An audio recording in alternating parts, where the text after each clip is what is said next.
Our reading today is by the fabulous Desmond Tutu and his daughter, Mfu Tutu. It is called The Prayer Before the Prayer.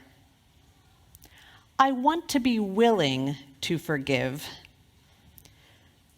I want to be willing to let go, to forgive, but dare not ask for the will to forgive in case you give it to me. And I am not yet ready. I'm not yet ready for my heart to soften. I'm not yet ready to be vulnerable again. Not ready to see there is humanity in my tormentor's eyes, or that the one who hurt me may also have cried. I'm not yet ready for the journey. I'm not yet interested in the path. I am at the prayer before the prayer for forgiveness. Grant me the will to want to forgive. Grant it to me, not yet, but soon.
Can I even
Since we're in an applauding state of mood, I want to point out that that composition was by our Rob Radai. Can we give him a hand?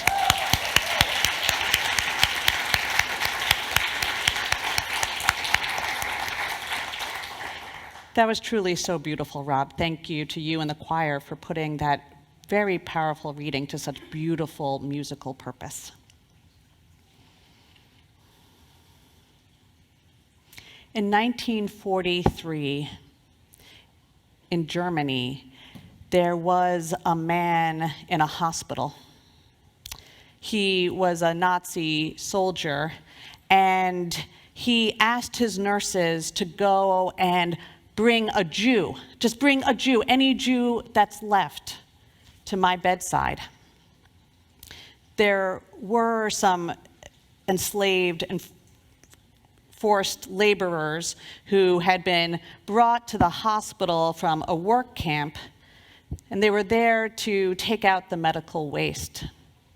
And they brought this young man to the bedside of this Nazi, and the Nazi soldier was in bad shape, and he said, "I need to tell you what I've done."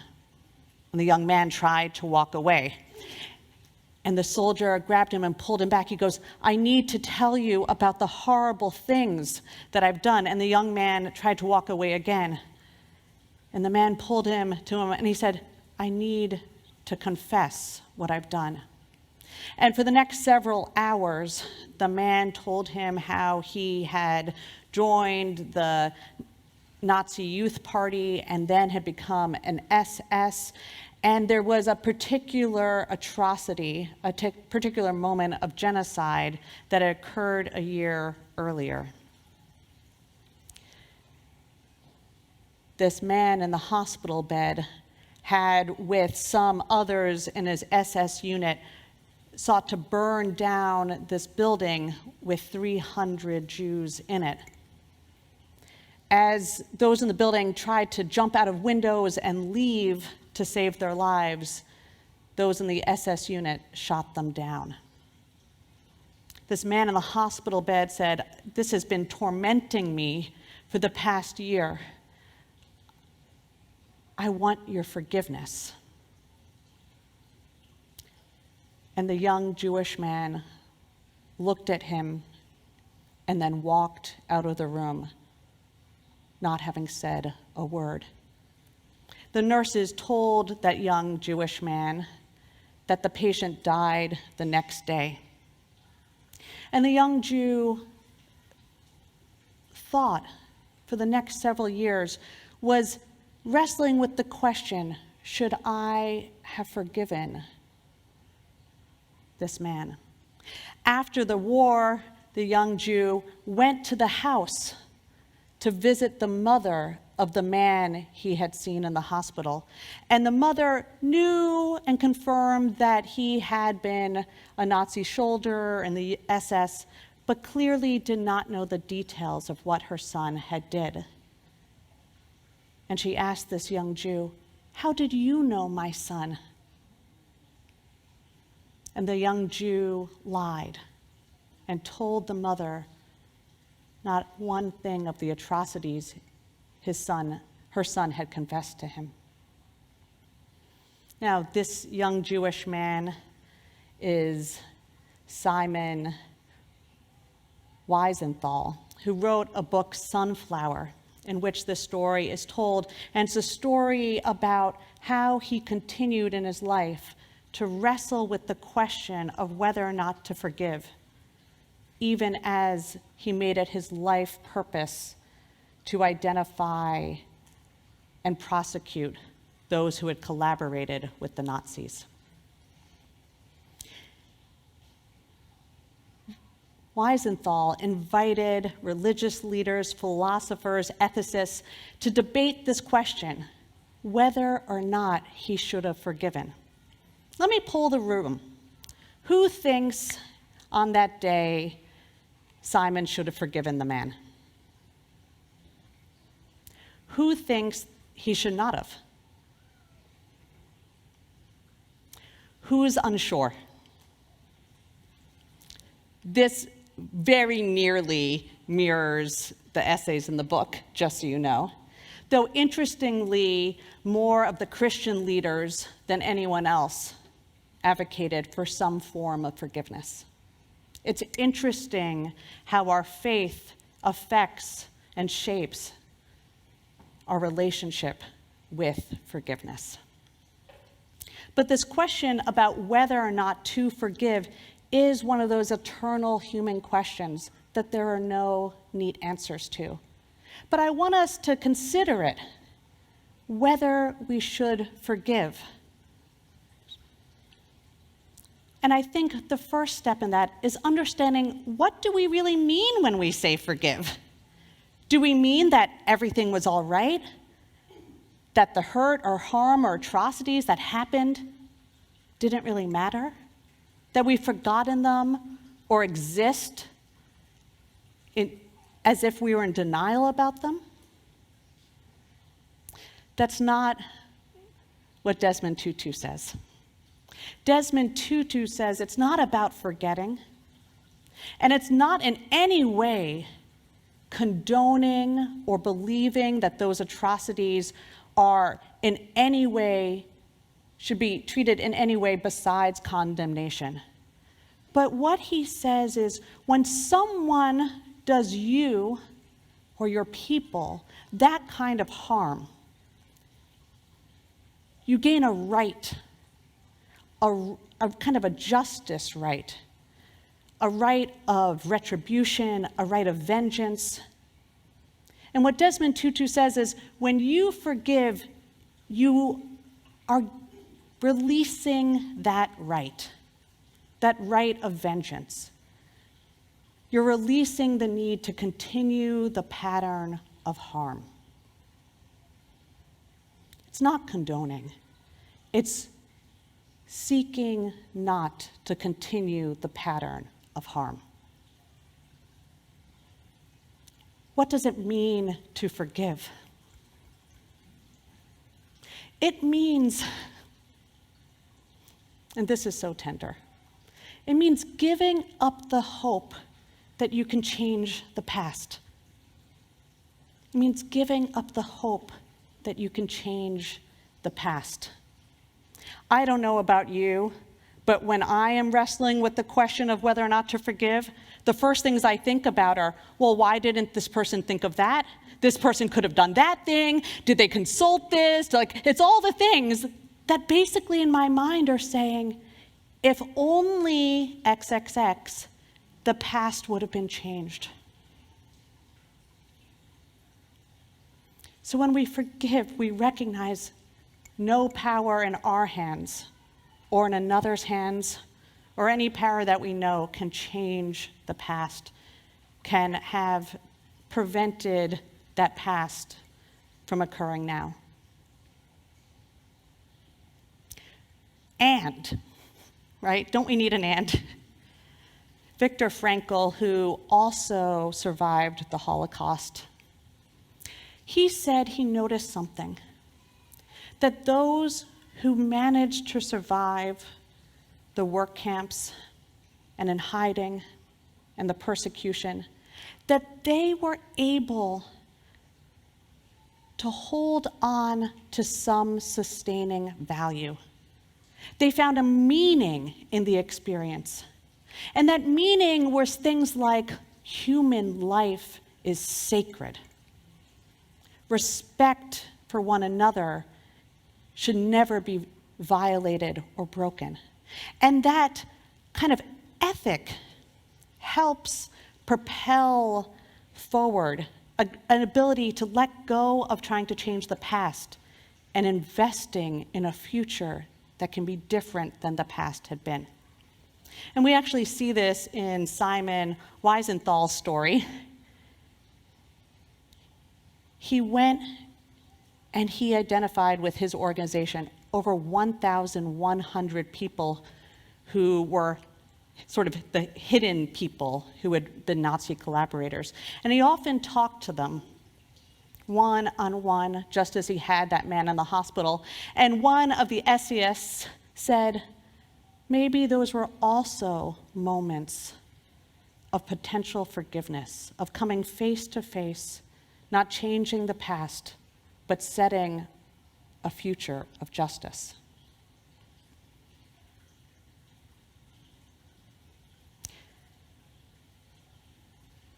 To forgive means not that we let the person off to do their own work of remorse and accountability, making reparations, seeking to double the amount of goodness and equity in the world than what they had taken from the world. But it means that we have let the past rest, and we're investing in our healing. We're investing in where we find affirmation and love and connection. We free ourselves. So what does it look like when we become a forgiving people? There is a story that you'll probably remember in some way that came from 2007. In 2007, a lone gunman went into a one-room schoolroom in rural Pennsylvania and there shot 10 students and killed 5 of them. And the whole country was sort of amazed and shocked and confused when the Amish families spoke words of forgiveness. In fact, many of them went the day after burying their daughters to the burial of the gunman. There they embraced his widow, and even a year later, they brought that widow and her children food and clothes and school books. Americans said, "We don't understand what it means to be forgiving like this."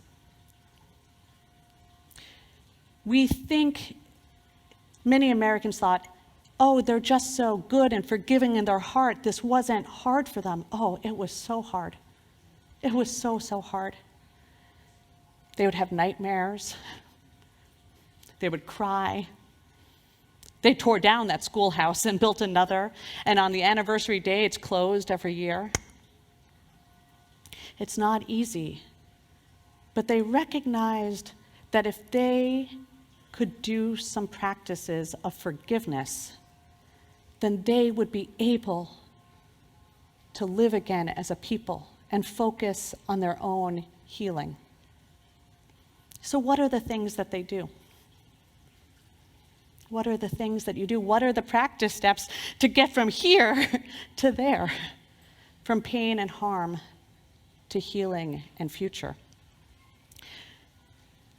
One of the things that you do is pray. And I know that this language is not always the most accessible to all of us, but it's something that all the different traditions point to. And regardless if one is a Buddhist or a Christian or a Jew, the practice is fairly similar. Whoever did you that harm, you picture them in your mind's eye, in as much detail and specificity as you can. And then you go beyond that sort of enemy image you have of them, and you recognize that they too may have cried, that they too had a mother, a father, hopefully friends, that they too knew hurt and pain, that they too somehow experienced the heartbreak and injustice and hatred of the world. And then, when you have them in a kind of human fullness, you imagine in your mind's eye the look of registering on their face the impact that their harm did. You imagine how accountability could shift them. And you do that again and again, and particularly when you're struggling with them. The second thing you do is you speak no ill word of them. And this is really hard. And try not to in yourself, right? It is so hard not to speak one's feelings and one's experiences in ways that cement them into that harmful person that they are. Because our words shape our reality, and because we are so interrelated that how other people perceive us is also who we become.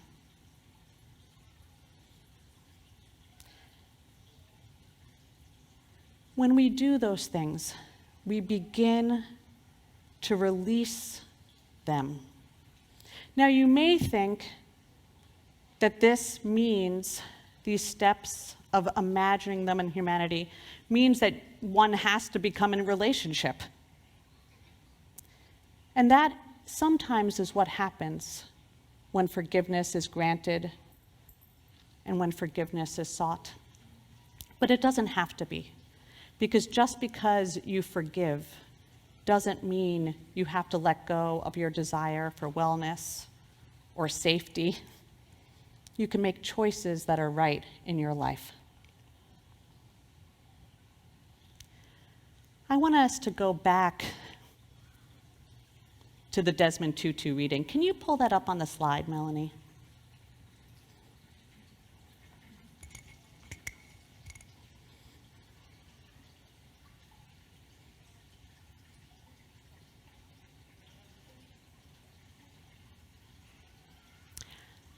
I want to be willing to forgive, but I dare not ask for the will to forgive in case you give it to me and I am not yet ready. I am at the prayer before the prayer of forgiveness. I'm not yet ready for the journey. I'm not yet interested in the path. Grant me the will to want to forgive. Grant it to me, not yet, but soon. This not yet, but soon, I think, is one of the most spiritually rich and challenging growth places. It is where you wrestle and grow and discover. We think that there's the sacredness once the forgiveness has happened, but the sacred engagement comes in the not yet, but soon. This is where one wrestles, one seeks, one knows what's happening in one's heart, and one looks for the next elegant step forward to see humanity in another person's eyes and to know the depth and worthiness of our own humanity. I'm going to invite us to take the rock that was confusingly on your chair. I'm sorry about that. I want you to think about if you have something that you may, not yet, but maybe soon, want to forgive. Maybe this was a harm that hit you really personally, or maybe this is a harm to our community or another community that you're part of. But something where you are not well yet, and not forgiven yet, not forgiving yet. And I invite you to think about that. And there is also a paint marker at the end of your row. And I invite you to write a word or phrase with the paint marker on your rock. And then, as the music plays, and as you think about this, you're invited to do that writing and to come up and light a candle in our water sculpture or on the table. And you may think about what you want to do with this not yet, but soon, solid, dense, slightly heavy rock.